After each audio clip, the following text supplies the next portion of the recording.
Selamat pagi dan salam sejahtera untuk kita semuanya.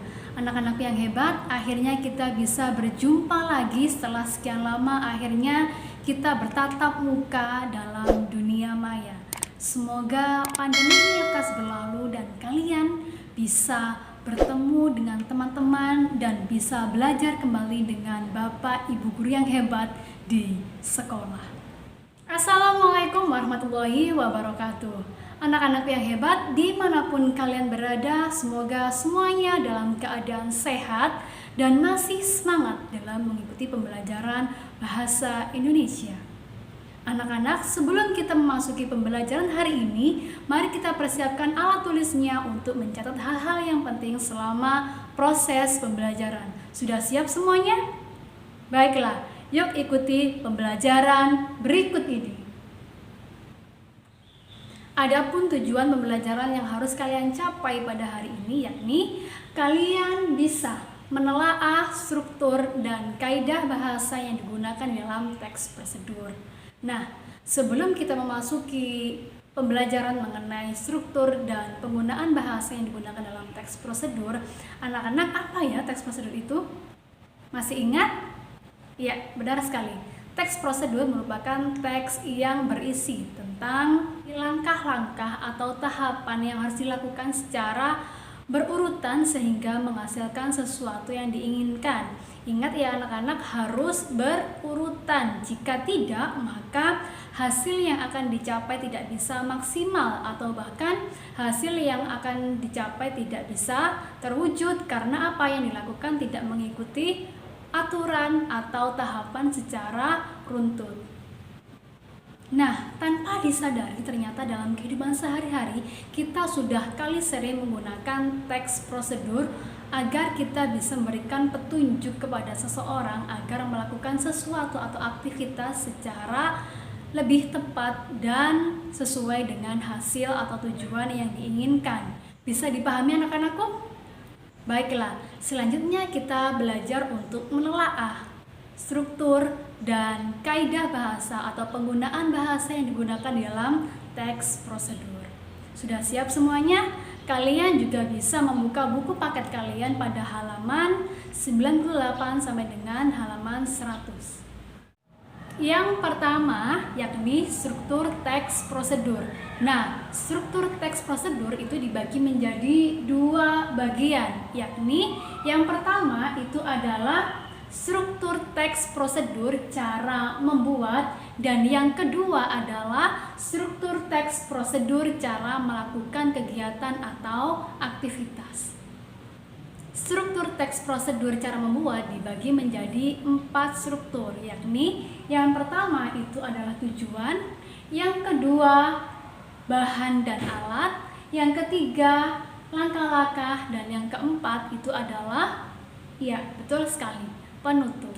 Nah, lebih lengkapnya anak-anak bisa melihat contoh seperti berikut ini. Kita perhatikan anak-anak. Oke, ya. Ada tujuan, kemudian ada bahan dan alatnya seperti apa, kemudian ada langkah-langkahnya dan berakhir pada penutup. Sedangkan struktur teks prosedur cara melakukan aktivitas atau kegiatan dibagi menjadi 3 bagian, yakni yang pertama itu adalah tujuan, yang kedua itu adalah urutan langkah-langkah, dan yang ketiga itu adalah penutup. Nah, anak-anak lebih jelasnya bisa perhatikan contoh seperti berikut ini. Kita perhatikan. Oke, anak-anak, ada tujuan, kemudian ada urutan langkah-langkahnya dan penutup. Jadi yang membedakan antara struktur teks prosedur cara membuat dan cara melakukan aktivitas atau kegiatan itu adalah terletak pada bahan dan alatnya saja. Jika membuat pasti strukturnya ada bahan dan alat, sedangkan jika melakukan aktivitas atau kegiatan maka strukturnya tanpa menggunakan bahan dan alat, hanya 3, yakni tujuan, urutan langkah-langkah, dan penutup. Bisa dipahami anak-anakku? Baik anak-anak, selanjutnya yang kedua yakni menelaah penggunaan bahasa. yang digunakan dalam teks prosedur. Penggunaan bahasa dalam teks prosedur itu ada 5 macam, yakni yang pertama itu penggunaan kalimat imperatif, yang kedua penggunaan bentuk pasif, yang ketiga penggunaan kriteria atau batasan, yang keempat itu adalah penggunaan adverbia, dan yang terakhir yang kelima itu adalah menggunakan kalimat saran atau larangan. Nah, lebih jelasnya mari kita ikuti penjelasannya satu persatu seperti berikut ini. Yang pertama itu adalah penggunaan kalimat imperatif. Apa itu anak kalimat imperatif? Iya, benar sekali. Kalimat imperatif itu adalah kalimat perintah. Contohnya seperti berikut ini. Peganglah angklung menggunakan tangan kiri. Kemudian yang kedua, mainkan angklung sambil berdiri. Dan yang ketiga itu adalah berlatihlah untuk melestarikan budaya kita. Kita perhatikan anak-anak yang bertanda merah, ada katakan, lah, ada tanda seru, itu artinya kalimat itu menandakan kalimat imperatif atau kalimat perintah. Bisa dipahami ya, sangat begitu mudah. Kemudian yang kedua itu adalah penggunaan bentuk pasif. Apa itu anak-anak bentuk pasif? Ya, benar sekali. Bentuk pasif itu adalah kalimat yang subjeknya dikenai oleh suatu aktivitas atau perbuatan. Nah, biasanya kalimat pasif itu kata kerjanya diawali oleh imbuhan ter atau di. Contohnya seperti berikut ini. Sewaktu angklung digetarkan, maka sebaiknya menggunakan frekuensi yang cukup tinggi agar mendapatkan suara yang lebih halus dan merata. Bisa dipahami ya?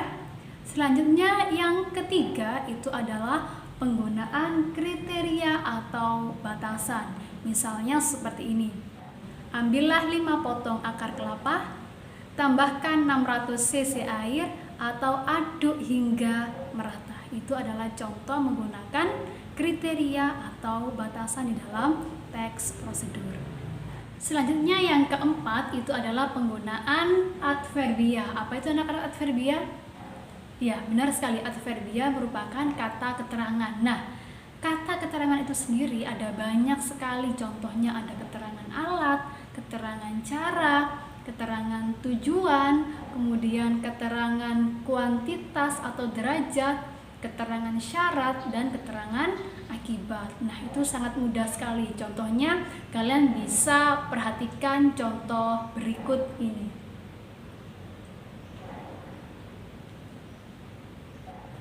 Dan yang terakhir, yang kelima itu adalah penggunaan kalimat saran atau larangan.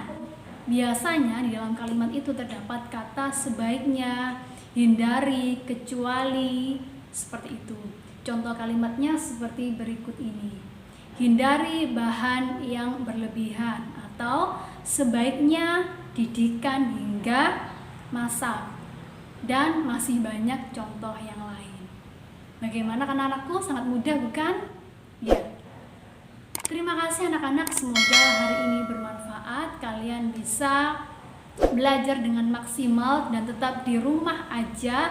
Semoga pandemi ini lekas berlalu dan kalian segera bisa belajar kembali di sekolah.